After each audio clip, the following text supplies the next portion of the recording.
Hey guys, and welcome back to the channel. And if you are a new viewer, well, bear in mind that these build videos are focused around Warframe and weapon synergies with all the other endgame loot in between. They are of course tailored to a certain playstyle and may not be for everyone. With that being said, today's video we are focusing on Ivara and a devastating snare setup that has some insane mobility with the help of two very unique melee weapons and their stances. This is my Kunoichi Ivara.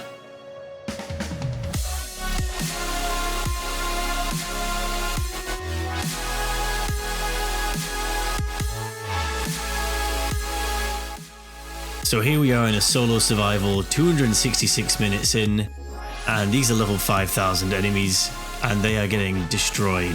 It's like a hot knife through butter. Literally, the Silvas Aegis Prime is an insane weapon and one of the few synergies we're going to be covering in this video. So there's a lot to cover with this loadout.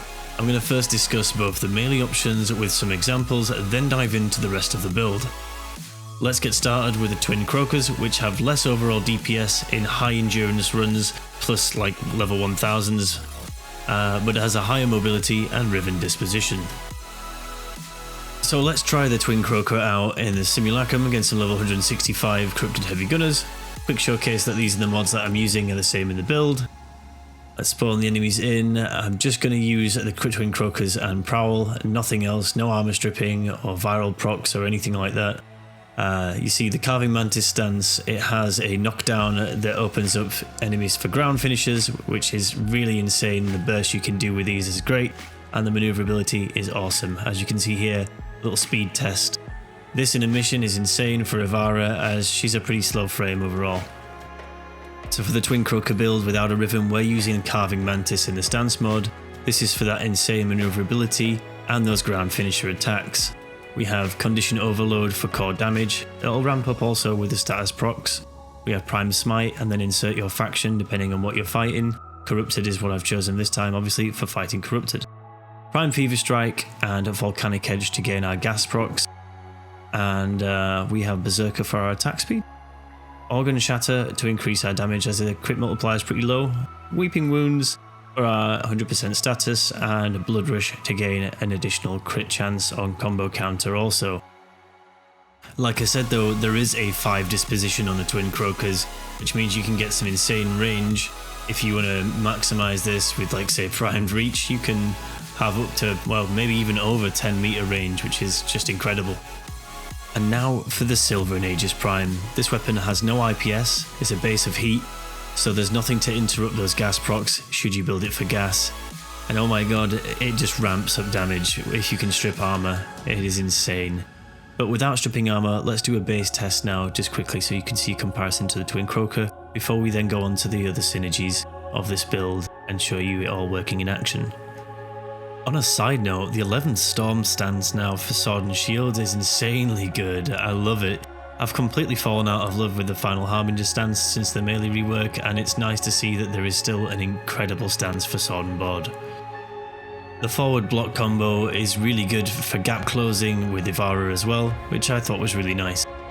So to get a better understanding of the playstyle and synergies, let's have a look at me here in a solo survival against level 4000 plus enemies. Enemies without any armor are completely obliterated. It's mainly the armored units that we need to take care of, which is why I've been using the Kuva Brakk with lots of multi-shot and 100% status to strip armor really quickly to take down these heavy units. So you may have noticed I'm using Magus Anomaly to group enemies up. This is because the gas damage is an AoE, and if you can group enemies up, the damage is just going to ramp up and spread to the grouped up enemies. To add even further destruction, we are using the thrown version of the Ferrox to proc viral and electricity, which also pulls enemies towards it and adds another level of crowd control. And even nullifiers are easily dealt with the Kuva Brakk before finishing them off with our insane gas damage. We can also use Ivara's sleep arrows to gain stealth multipliers. This also lets you group enemies up much easier when using Magus Anomaly. So for the Silvas Aegis build, we have 11th Storm in the stance mod. This is my preference because of the mobility it offers.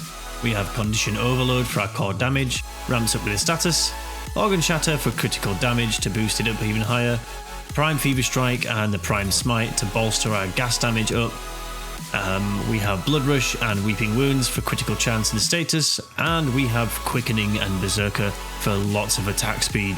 It's worth noting for the high endurance run footage I was using this ribbon. It has extra toxin, attack speed and melee damage with minus corpus. Wish the negative was a minus IPS, but hey, beggars can't be choosers, I'll take it for now. Coming up next we have my utility focused Kuva Brakk build, which we're going to be using to strip armor. So we have Pistol Pestilence and Jolt for status chance and our corrosive procs, along with Scorch for even more status chance and Heat, which also strips armor. This takes us to 100% before multi-shot mods.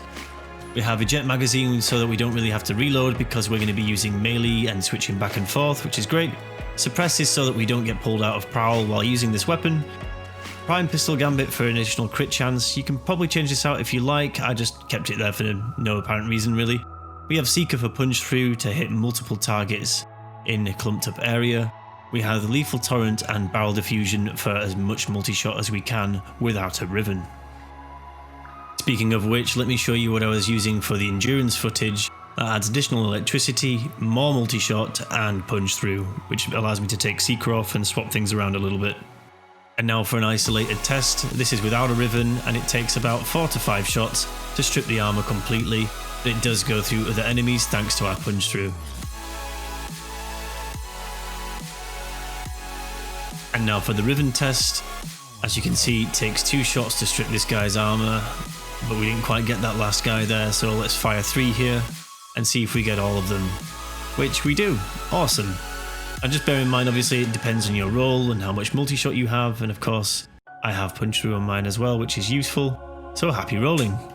And now for my Ferox build, which is utility focused also, we're going to be using the secondary fire to throw it down and tether out to proc viral and electricity with the help of Malignant Force and Rhyme rounds to get our status and viral proc.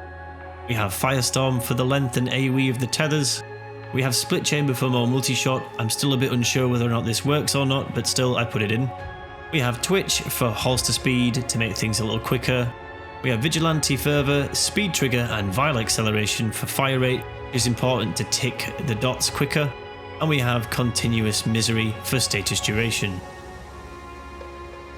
And now quickly showing you how Magus Anomaly can group enemies up before I just show you the Ferox in all its glory.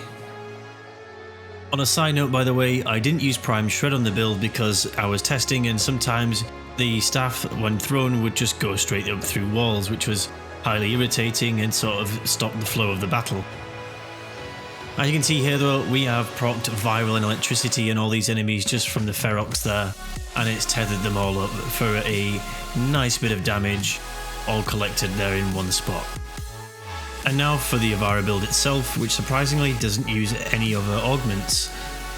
So I'm using Growing Power in the Aura to get an additional 25% power strength. This helps scale our Prowl's extra loot chance up and the headshot damage multiplier. We have Vigilante Pursuit so that we can see enemies on the map, which is really useful for long endurance runs for spawns.